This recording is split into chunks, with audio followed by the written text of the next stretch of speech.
It was the storyline for so many Hollywood films. We want to hurt no one. We're here for the bank's money, not your money. We got the hostages. We make the demands. Can you see us taking on a bank? But the reality was, bank robberies were a real issue around the world. A string of bank robberies in the 1980s rocked Australia.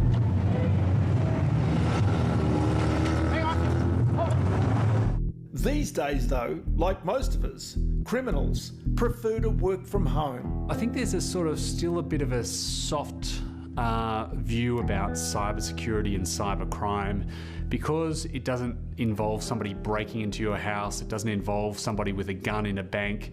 People somehow see it as, less problematic, but in fact it's far more problematic because it's so prevalent.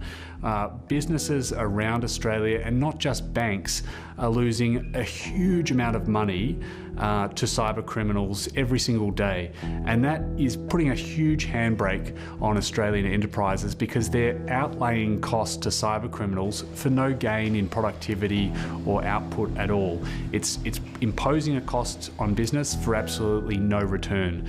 So we can't just keep on going along the way we're going on, where we have this huge cost imposition on business, and we can't really we're not really tackling it at the moment as forcefully as we need to. I don't think most Australians understand the magnitude of risk online. There was an experiment done in the US where some people did a hack of toasters, Internet of Things, connected it to the internet, and expected that there might be attacks on the toaster within a week, maybe a couple of days. It was 41 minutes.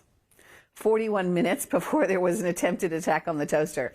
Now, the toaster was obviously a sort of humorous canary test, but if you think of the toaster as your brand new laptop, then you can count on it being attacked in that kind of time frame.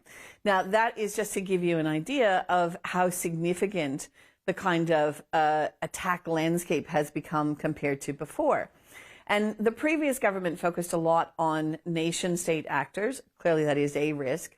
It looks as though this new government and new minister will be focusing perhaps somewhat more on garden variety crime. And that obviously affects people, for example, who are vulnerable to online scams. That's an important thing to protect against, and other financially motivated people who are essentially digital pickpockets. We really need to protect against criminals of that nature, in addition to the James Bondy stuff. There's no doubt there's been a really quick maturation when it comes to understanding cybersecurity risk and what controls are necessary to reduce the likelihood of that risk causing us harm.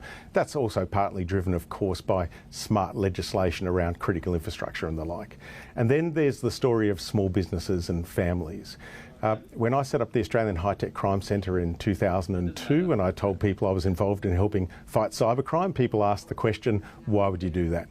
But we don't meet a person today who hasn't either been a victim or knows a victim of cybercrime. The key question is, have we changed our behaviours? And the answer is not yet, but knowledge is the first part that will lead to that type of change. So again, there's two stories here. Big business and government understands it, is starting to change.